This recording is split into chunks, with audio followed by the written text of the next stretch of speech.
I just love Christmas. It's my favourite time of year.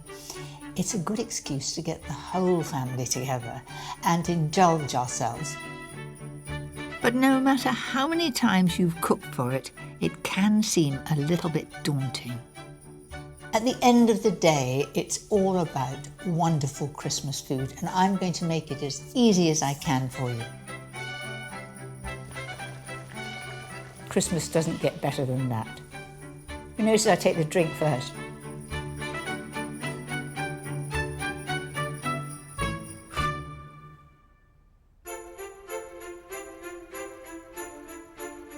With Christmas almost here, it's time to start planning for the big day itself. Tonight, I'll be making my essential classics so you can have a stress-free Christmas day. An easy roast turkey crown with fail-safe trimmings. A trick for making sprouts that everyone will want to eat. And my special version of a traditional mince pie. But to start with, here's the perfect way to begin your Christmas Day festivities. There's nothing more Christmassy than the smell of mulled wine. It really does warm you up and give you cheer. Right, how to do it. Take 3 lemons, take the skin off using a potato peeler. Don't press too hard, because if you do, you'll get the white pith. Squeeze the lemons and peel and juice 1 orange. Then put all the citrus juice and peel in a large pan. It's just the zest that gives a really good flavour. Then a couple of sticks of cinnamon. Nobody likes to come across a clove, so if I pop it in here, it's a good tip, about 8 or 10. In this way, you get the flavour of the cloves and they're not floating about everywhere. Now for the red wine, which doesn't need to be expensive. I'm using a couple of bottles of delicious Rioja. The whole look of the pan is Christmassy, the red and this lovely spicy smell coming up. And as soon as I warm it, it'll be even better. Pour in 2 pints of water and simmer for 1 to 2 hours. And that's it. Mind you, I shall put a little bit of brandy. It gives it a bit of a perk. While the wine simmers, I can make my special canapé. The perfect thing to welcome the family.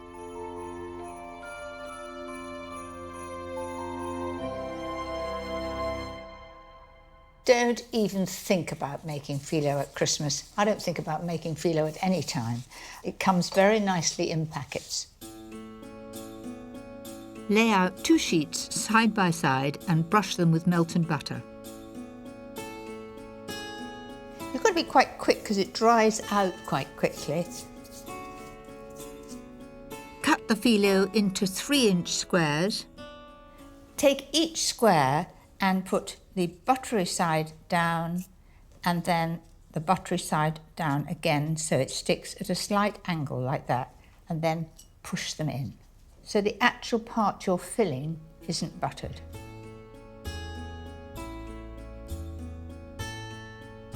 Bake the filo cases at 180 fan for 5 to 10 minutes until crisp. Just keep an eye on them. Want to be a beautiful straw colour. Now, on with the beef.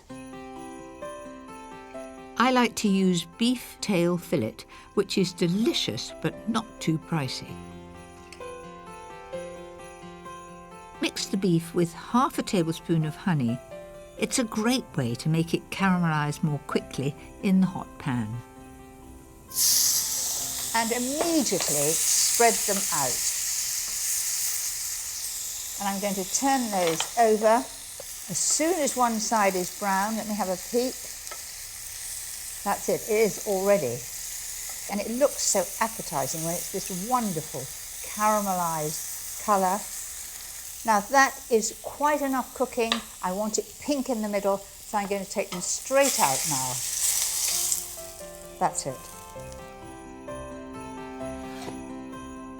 While the filo cases cool, Finish the mulled wine by adding 150 grams of caster sugar. The smell is absolutely wonderful. Oh, wait a minute. I was going to add a little bit of brandy. Just makes all the difference.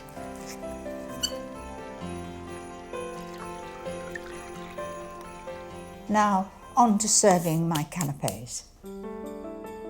Fill the cases with a little creamed horseradish and top with the luxurious fillet steak. A little bit of parsley on the top. I think that looks really tempting, and I very much doubt if anybody would say no.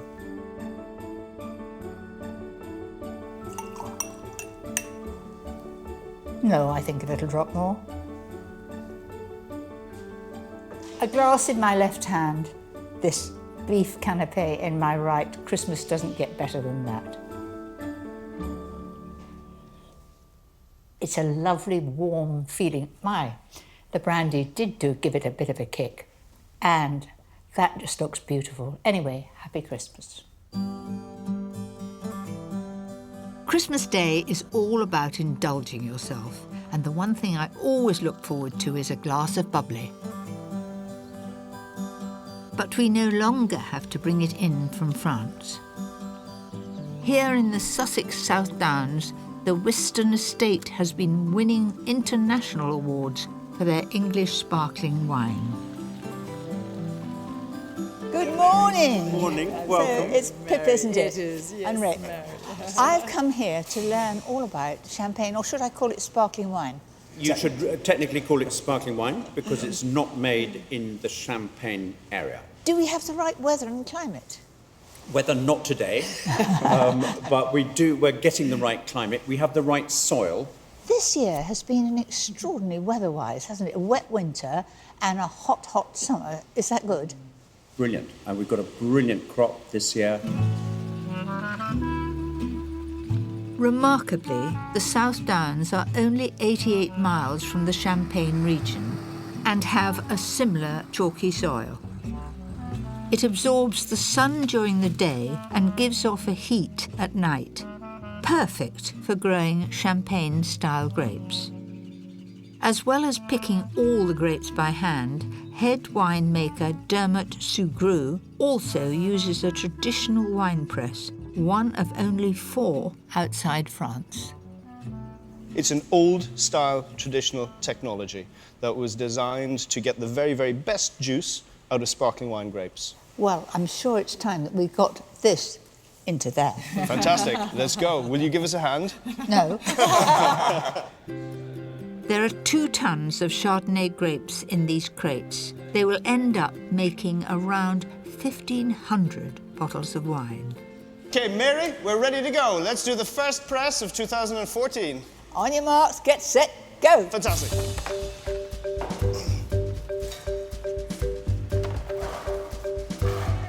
We've raced into a good lead already.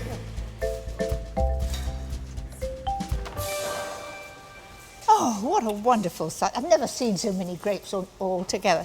What are they doing, sort of levelling it here with a fork? It's like a great big cake, Mary, and we want to get it nice and level, so when we bring down the press, it's nice and balanced, and the juice comes out very evenly. All right, guys? 1, 2, 3, up!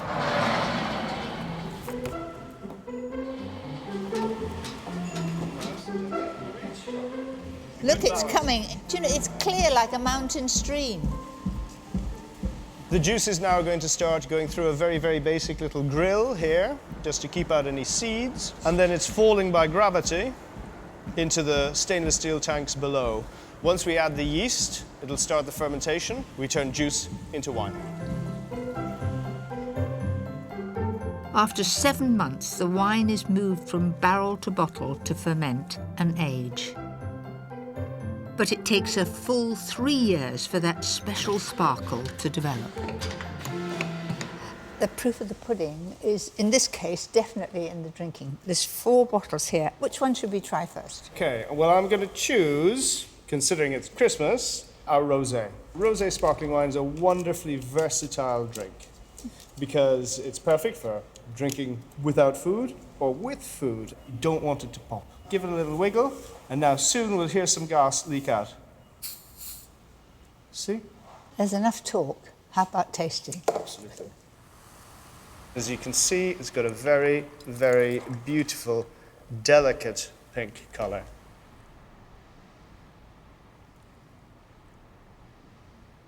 It is so fresh.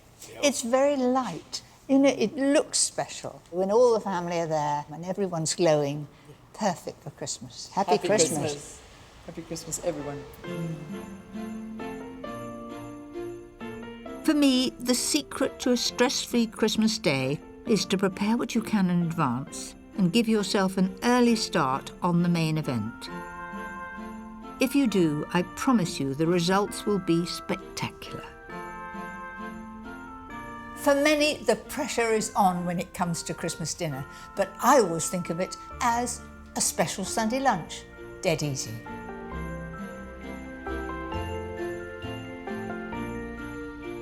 I've chosen a turkey crown. That's a turkey without its legs and wings. Christmas Day for us at home is one of the happiest days. We're so lucky having grandchildren. The first thing they do is get up and have their stockings, and that keeps them quiet for a long time playing with the toys. I like to do as much as possible ahead of time. It's all a matter of planning because I want to be with the family on Christmas morning. First, mix the fresh thyme with 50 grams of soft butter and season well. Now loosen up the skin so you end up with a big pocket. So push your nails up and you'll be amazed it comes away quite easily. Don't put your finger through it. Loosen it all the way along. Spread the thyme butter carefully over the whole breast and place 8 slices of orange in 2 neat rows for a simply delicious different flavour. This will baste itself, but any butter that comes out and any juice that comes out, I will baste it during cooking, just to make it extra moist.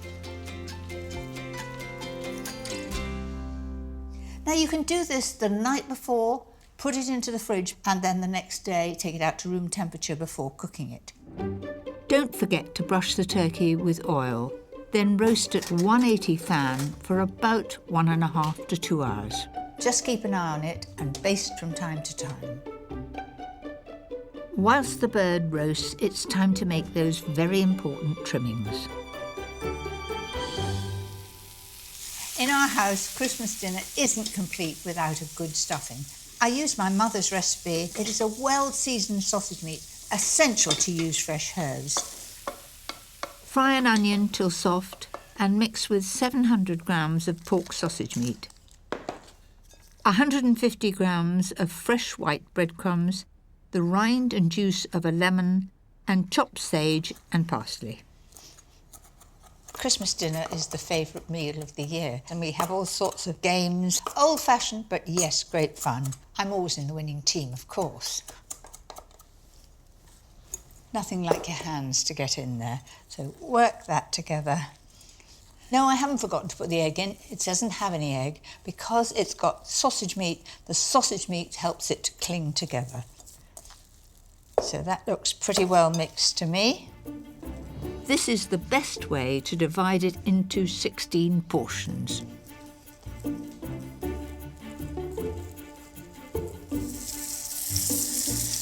They brown very easily, rather quicker than sausages do. You can easily prepare these beforehand and leave them in the fridge to reheat on Christmas Day.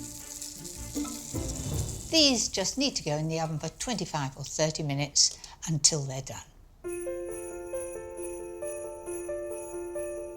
Not everyone likes sprouts, but I'll challenge anyone who doesn't like my sprouts with pancetta and chestnuts. Begin by frying 200 grams of chopped smoky pancetta.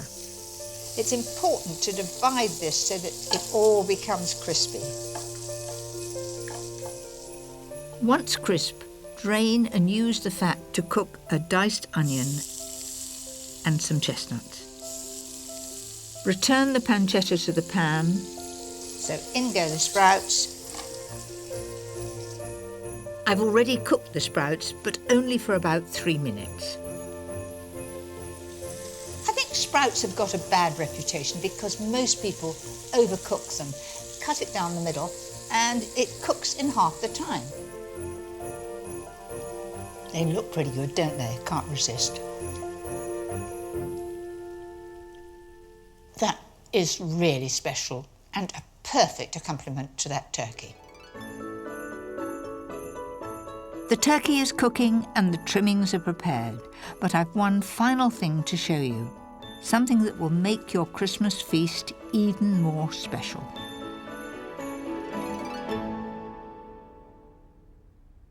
I don't think that the Christmas dinner is complete without cranberry sauce, and mine is fresh cranberry sauce, no cooking. Roughly chop an orange and put in a blender with 225 grams of raw cranberries. They're not about all year round, but they're very plentiful in December. To sweeten, add 150 grams of sugar and a teaspoonful of mixed spice. In that goes. Next, fresh nutmeg. A nutmeg like that will keep for 5 years. If it's ground, it will only keep for a year. So a good grating of that going in.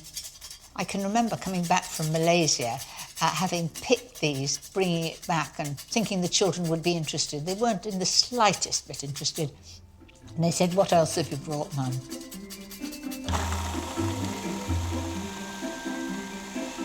Process until the juices flow and it becomes a beautiful sauce.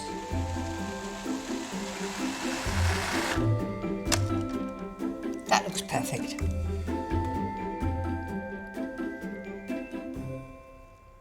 So that's it. Nothing could be simpler, and it is so fresh and delicious. This cranberry sauce will keep for a week in the fridge, and it's just the thing for Boxing Day sandwiches. That reminds me, time to check on that bird. Oh, there we are. Gosh, the smell. Lovely.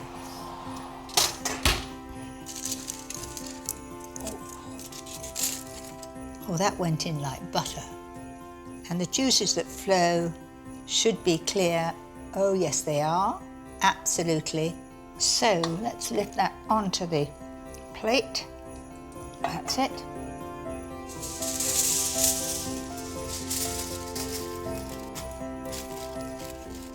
Leave the turkey to rest for half an hour and it will hold its heat well because it's solid meat. While it rests, I'm going to make a rich gravy. Skim off 4 tablespoonfuls of fat from the juices in the pan and add 3 tablespoons of flour. When bubbling, add 450 ml of hot chicken or turkey stock. But you see, if you use a whisk and you have hot stock, it becomes smooth very quickly. Then a little port, about 6 tablespoons. How about that? Add a few drops of Worcester sauce, 2 tablespoons of soy sauce for colour and for flavour. The rich pan juices, taste and season well. It's got a lovely gloss to it, which I like. You can see the consistency. It's nothing like a good gravy.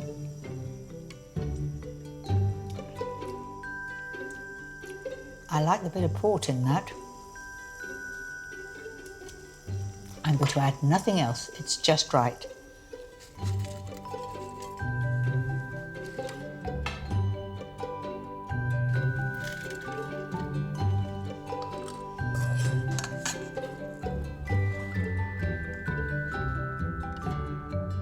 So there you have it, a different twist on the turkey. Everything easy to make and not too much stress.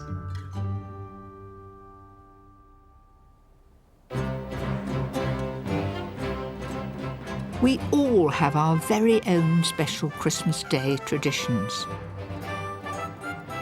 I've come to Henry VIII's Hampton Court to see if my Christmas lunch bears any resemblance to what they would have cooked almost 500 years ago.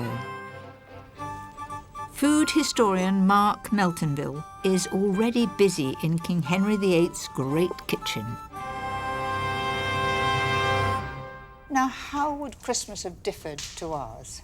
They go to church on Christmas Day, and that's sort of Christmas over, but they have 12 days of feasting. So what sort of dishes would they have? So the whole point of coming here at Christmas is to have fresh meat when everybody else doesn't get any. And so every day of that 12 days, there's roast beef on the table, roast mutton. So what about our favourite, turkey? Well, oddly enough, the turkey has just come over to Britain in Tudor times. They come over from America. It's the only thing they bring over quickly. But it's not associated with Christmas for a long, long time. In fact, our Christmas turkey has only been popular since the 1950s. In Tudor times, it would have been more common for the court to be served spit roast goose with an exotic spice sauce.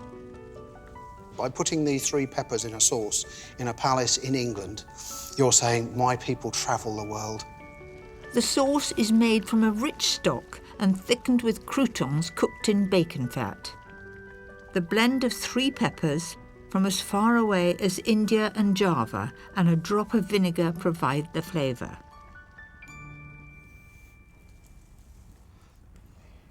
It's not fiery at all. It's very good. And it's not as simple. Do you know, that would go with our turkey, let alone the goose. It's not too vinegary. You've obviously had very good concentrated stock. It is delicious. But roast goose was only for the rich. It used up expensive fuel and required a spit boy to turn it for hours. Ordinary folk would have had boiled meat. Well, that's a nice crispy sound to the skin. But it is cooking me quite That considerably. looks lovely. Right. I'm now roasted for Christmas too.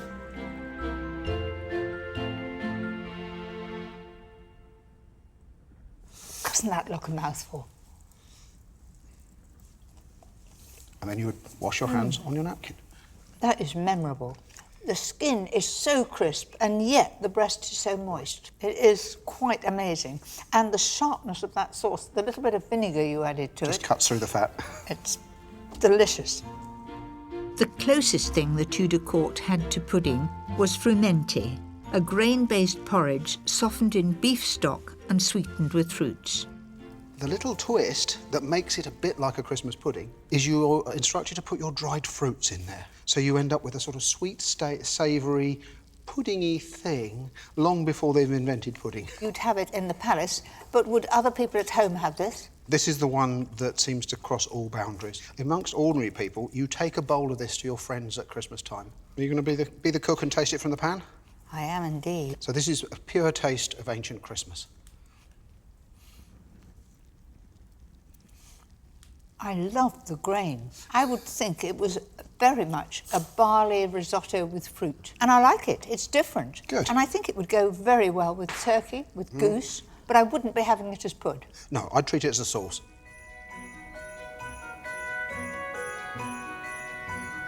The Tudors' frumenty was the beginning of our traditional plum pudding. And for me, Christmas isn't complete without one final special treat. Mince pies are traditional at Christmas, but if you want to stand out from a crowd, try this recipe. For the pastry, you'll need 175 grams of plain flour and 75 grams of cold butter. Simply whisk together in the processor or rub in by hand. Looks a bit like snow. Add 25 grams of icing sugar and my special addition, the grated zest of an orange. That's it. No need to think about water, whether it's the right consistency. I find an egg is just about right. So there we are.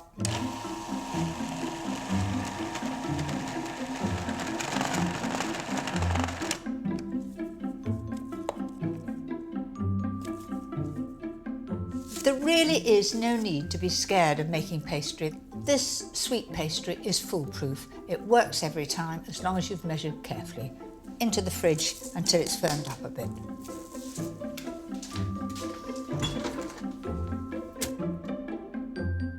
After 10 minutes, the sweet orange pastry is firm and ready to roll.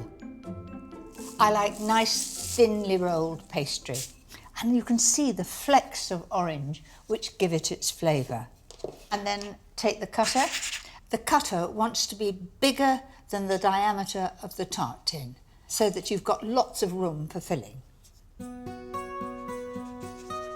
I like using a fluted cutter for a smart finish. There's no need to grease the tin with pastry if you have over half fat to flour, which I have. So take a fork and just prick the base. Otherwise, if you don't prick them, they'll rise up in a bump. For a no-fuss filling, use bought mincemeat, and to make it more special, add 100 grams of chopped dried apricots.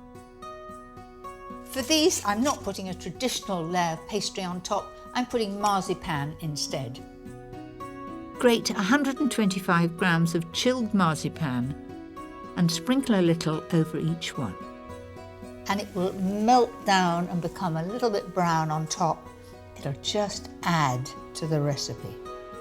For a crisp base, slide onto a preheated baking sheet and cook at 180 fan for about 15 minutes.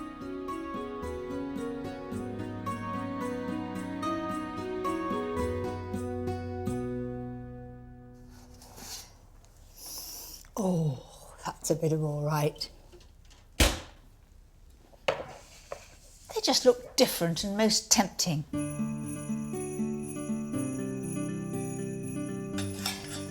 There we are, 12 beautiful mince pies. And you want to see underneath, lovely and crisp right through. And then it's Christmas, a dusting of icing sugar.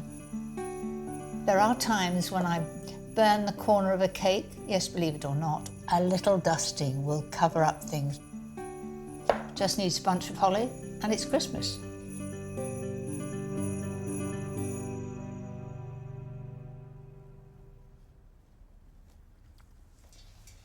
That is oh so good. A thin layer of pastry underneath, masses of mincemeat, sprinkling of grated marzipan, and a dusting of icing sugar. Sheer perfection. And there you have it. There we are. You got the carving knife? A wonderful Christmas feast without the stress. You're going to have that. Where do Santa's little helpers go to relax? Napland. No. To a stable. No. Where do they go? The elf spa. Oh, I like it. Elf spa. What do you like best? The turkey. The turkey.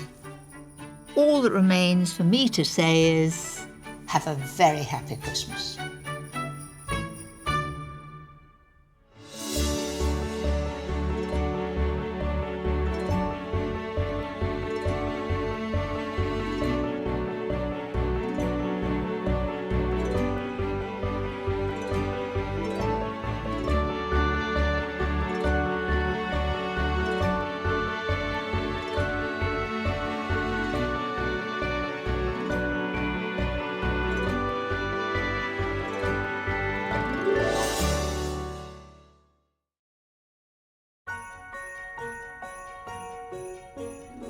Mince pies are traditional at Christmas, but if you want to stand out from a crowd, try this recipe.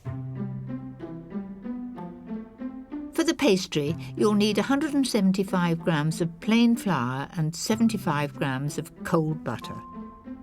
Simply whiz together in the processor or rub in by hand. Looks a bit like snow. Add 25 grams of icing sugar and my special addition, the grated zest of an orange. That's it. No need to think about water, whether it's the right consistency. I found an egg is just about right. So there we are.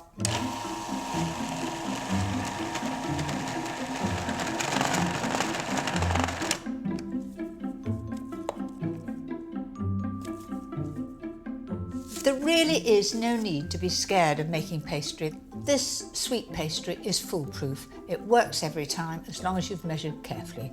Into the fridge until it's firmed up a bit.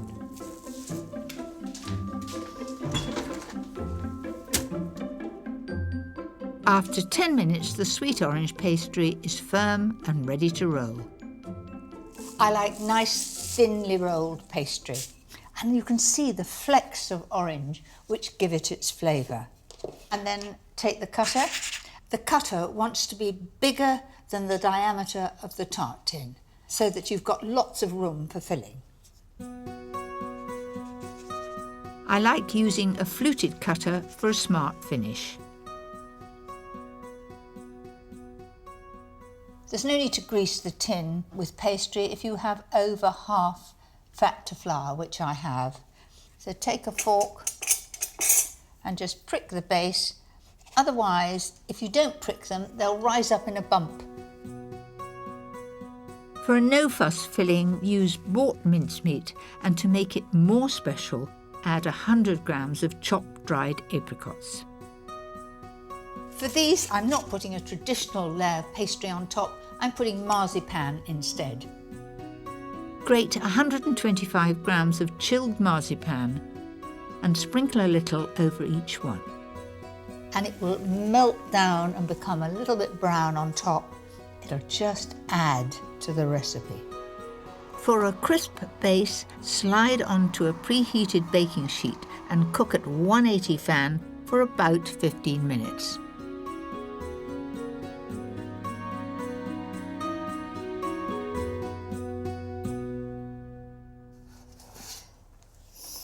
Oh, that's a bit of all right. They just look different and most tempting.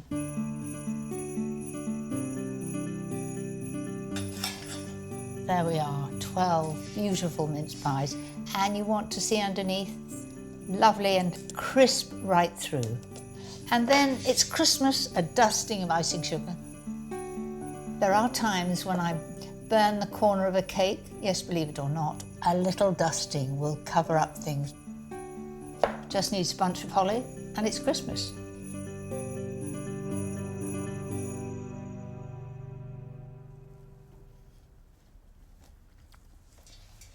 That is oh so good. A thin layer of pastry underneath, masses of mincemeat, sprinkling of grated marzipan, and a dusting of icing sugar.